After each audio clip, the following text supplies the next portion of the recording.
Thank you and welcome to today's webinar on GSA SmartPay cards and level fee processing, a discussion with Mark Amtower and James Shanahan. Today's webinar panelists are Mark Amtower and James Shanahan. Mark Amtower is a nationally recognized expert in marketing to the government, author of the book Selling to the Government, and host of Amtower Off Center on Federal News Radio. He's also the co-founder and co-director of the Government Market Master Continuing Education Program at Capital College in Laurel, Maryland. James Shanahan is the president of Financial Transaction Services of Western Pennsylvania, a company that focuses on B2B and B2G credit card processing, including the GSA SmartPay program. Jim regularly contributes to GSA's monthly blog on various topics regarding the proper acceptance of GSA SmartPay cards. With this, I'd like to turn the webinar over to both Jim and Mark. Thank you, Matthew. This is Jim Shanahan. Mark, I'd like to start asking you some questions, and I want to say, first of all, I appreciate you being a part of this today. You're known as the expert in marketing to the government, and we appreciate your participation today. My first question to you is, you have a long history of helping companies market to the federal government. The GSA SmartPay card has been in existence for a number of years. Can you give us kind of an historical snapshot of the SmartPay card? Yeah, the SmartPay card actually started, the pilot program started in 1988 in the Department of Commerce. It was rolled out government-wide under GSA in 1989. First year there were about 7,000 card holders with $9 million in transactions. And what we were looking at as of end of FY last year on the small purchase side, just a shade over $19 billion and about 270,000 card holders. The card itself allows frontline managers in the government to obtain quickly products and services that they need to do their jobs that day. And there's some extraordinary benefits to the to having that. Number one, if they were going back to paper-based procurement, if they had to call their home office and go through the entire purchasing process, it would have taken, weeks to get what they need. So the need, if the need is immediate, the card addresses that issue. The card also allows for vendors to get paid quickly, and it gives the government a very decent paper trail for each of the purchases. So the card program has grown over the years, and it's not just a purchase card. There is a card for fleet and travel as well. Mark, what are the projections for the government agencies using this card, let's say, over the next 5 years? It's hard to make projections on this, and I've talked to David Shea, who is in charge of the Office of Charge Card Management at GSA. We've had several discussions on this on my radio show. One of the things that we can predict and actually are seeing in action right now is that the card, most cards are issued for micro purchases under $3,000. Cards issued for larger purchases are called warrant cards. Those warrant cards are now being used to pay for task orders. We've seen several recent orders. We found them through FBO, 200,000 plus people paying for these things with the SmartPay card. So we're anticipating a dramatic increase in the use of the cards, not simply on GSA schedule purchases, but for purchases off of any IDIQ or GWAC out there. So the results could be tremendous, and the accompanying question there for vendors is, yeah, technically they all have to process credit cards in order to have a government contract of any type. But if you're at level 2, you're paying a heck of a lot higher rate. Which leads me to my next question. I know the government started mandating level 3 data on what they call strategic sourcing initiatives, BPAs. and I think they started with Schedule 75, and I believe they've gone through 4 schedules with 4 more that have been projected. There's a number. Yeah, there's a number of the strategic sourcing initiatives. It did start with Schedule 75, the office product schedules, and government-wide there is no requirement for Level 3, but the movement in that direction is occurring for several reasons. The granularity of the reports that the government gets back and the level of security that accompanies a Level 3 transaction.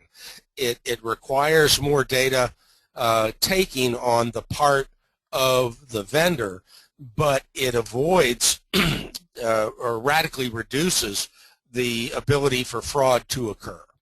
You know, there is a little icing on the cake for the vendor here because they do get a reduced fee when they migrate to Level 3. All right, what does this mean to the government contractor? It means really that you need to make certain that you are at Level 3 and not simply at Level 3 with your compliant your credit card processing program, but that PCI compliance issue. And we're not going to get into that now because I want you to explain it because I'll mess it up. But Level 3 again also should, and in some instances it hasn't, but it should have. It should give the vendor a better processing rate. And if they haven't gotten a better processing rate, then they need to compare the company that they are using to other companies that are out there.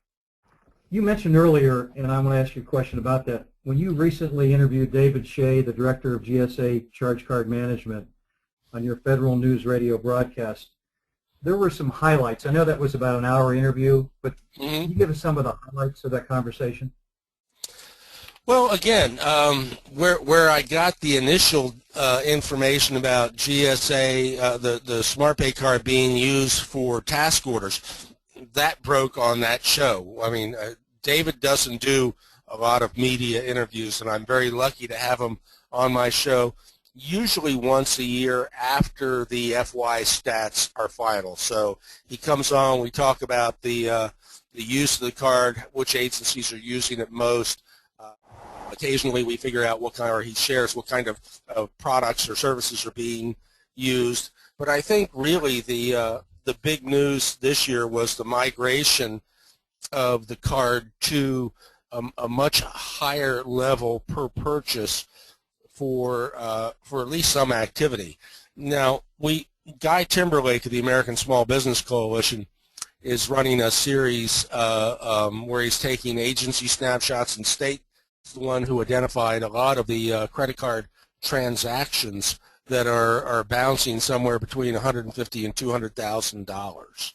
And if you're processing a card order and you're paying, let's say, 3.25%, do the math on a $200,000 purchase. If you're selling products that your margin's 8%, all of a sudden your margin's down to less than 5% because of the fee. So Level 3 is.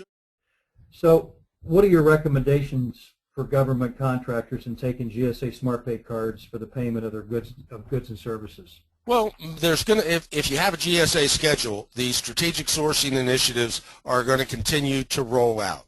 GSA is looking at the schedules very carefully to determine which schedules lend themselves to some price reduction, which is what strategic sourcing really is from the government perspective.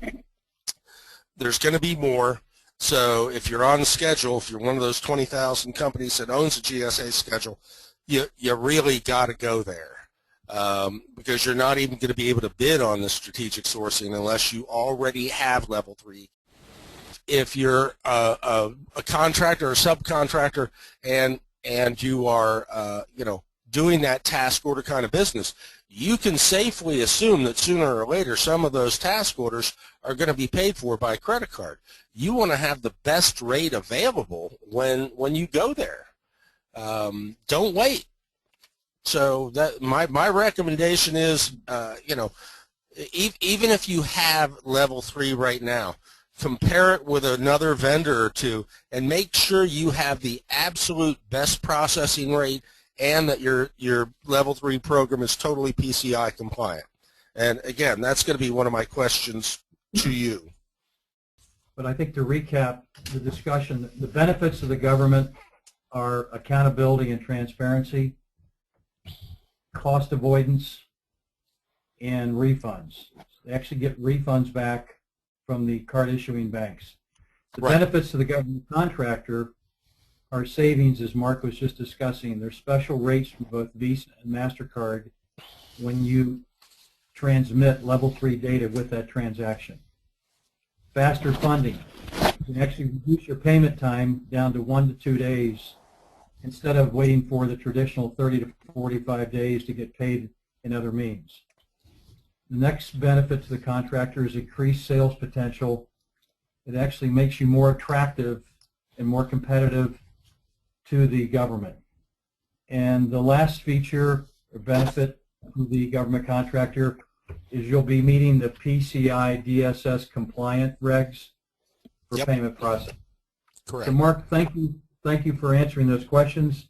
I think we're going to turn it over to you to ask me a few. Right. I do have a few for you. My first one is one of the reasons that we're doing this in conjunction with Tech America is that FTS is an affinity partner of Tech America. What's the value proposition that you bring to the table for public sector member companies of Tech America? Okay, good question. Well, we call it our FTS value proposition. It's exactly what we call it. And what we do is we provide a free business needs analysis, which not only takes into the cost savings that we're going to bring into putting a company on or a client or a member on the level 3 processing, but also whatever we can do to streamline the process itself. There's a lot of new technology and a lot of new development in the area of card processing, and it could be quicker, faster, and cheaper once we finish that analysis. We'll make recommendations on level 3 products, and there are a lot of different options. The goal here is to really get this thing integrated into the client's ERP or accounting system, so it's as seamless as possible, and it actually will improve what in most cases is probably going on. We're also going to educate you on PCI compliance and make sure you're meeting those regulations. We're going to complete training for you and your staff. We actually monitor transactions to make sure level 3 is actually clearing. That's very important. When you first put somebody on a level 3 system, you really want to watch those transactions and make sure the data is coming through the right way, which means you're going to qualify for the cheapest rates. And this is all done by an individual relationship manager from FTS. So that really wraps up what we call the FTS value proposition for the Tech America members. Okay. Now, what kind of background does FTS have with the government contractor universe? Okay. We have had an awful lot of experience in working with all the different options that are in the marketplace. We've actually got some proprietary options from our company, but we'll also look and see, is there something across the industry that, if need be, will be a better fit for the client. All these options are looked at in terms of what we call either virtual terminals or custom integrations to make this as seamless as possible and make it a better process for the client. We're an approved GSA vendor for payment processing, another experience or success story, and we contribute to the GSA SmartPay site. And we've got numerous relationships with GovCon associations. And I can add that's not on the screen, but we've also got numerous GovCon clients. Right. And we use a virtual terminal here at Amtower Company, and it is supplied by FTS. So, and we're not a huge processor, but when we got our deal with you, we were actually able to lower our processing fee as well. So even if you're not a $100,000 to $1 million a month, your processing fee can go down. not meant to be a commercial, simply a fact. We use FTS here. Okay, well, explain the process while we're there, please. Well, the process is really once we get the paperwork, we make sure that the client is in fact going to be on interchange pass-through, and that's key because when you're on interchange pass-through, if you send the data through the right way, it'll actually qualify and give you the best possible rates. We're gonna make sure that the system that's being used is in fact the easiest and the most efficient for the client, and really that's about it. It's not a hard process, and it's one that we follow very carefully every day. Okay, well, my next question was how much of a change is it to get set up to provide level 3 transaction detail? Is that a different question for you?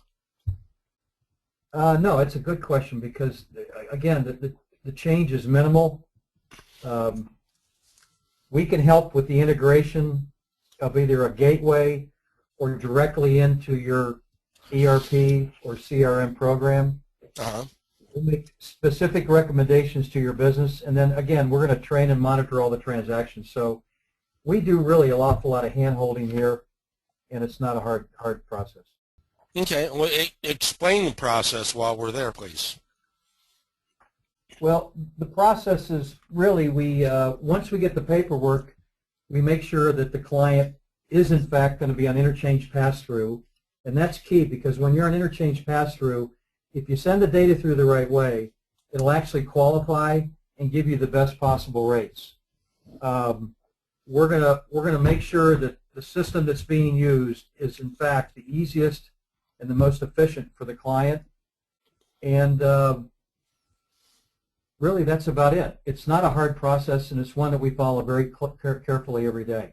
Okay, well, my next question was how much of a change is it to get set up to provide level 3 transaction detail? Is that a different question for you? No, it's a good question because, again, the change is minimal. We can help with the integration of either a gateway or directly into your ERP or CRM program. We'll make specific recommendations to your business, and then again, we're going to train and monitor all the transactions. So we do really an awful lot of hand-holding here, and it's not a hard process. Okay. What are the additional benefits to being level 3 compliant? Well, the first thing is big savings. We regularly see somewhere between a 30 to 50% savings off the current processing fees. But we also have seen them even better than that. But on average, it's going to be somewhere in that neighborhood. Another additional benefit is you'll be looked at as more of a preferred vendor to the government, and we've actually provided letters in cases with to federal contractors that says that they've actually are now compliant to pass level 3, and they actually use it because even though not all strategic sourcing initiatives have captured everybody's business, there are certain agencies out there like we recently had a client with did a lot of business with the U.S. Army, and the U.S. Army was saying we want level 3 data. So we in fact supplied a letter that said they're certified and compliant to pass level 3 data. It got their business rolling again. The next benefit is that word PCI DSS compliant. That just means that your transactions will be safe and secure, and we're going to have a slide on that in just a minute. We'll cover that in detail. And then the last thing is faster funding to your bank account. I've heard about this, and a lot of people have heard about PCI compliance.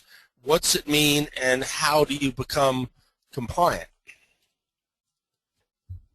Okay. We're going to actually put a slide up here, and this just really kind of lays it out in its simplest terms. But PCI compliance, PCI stands for Payment Card Industry, and it's a data security standard, which is DSS, and it applies to all members, all merchants, all service providers that store, process, or transmit cardholder data. It's obviously a sound business practice because it helps you achieve your fundamental practices, the client's fundamental practices, by avoiding any fraud, and to clarify where data is stored.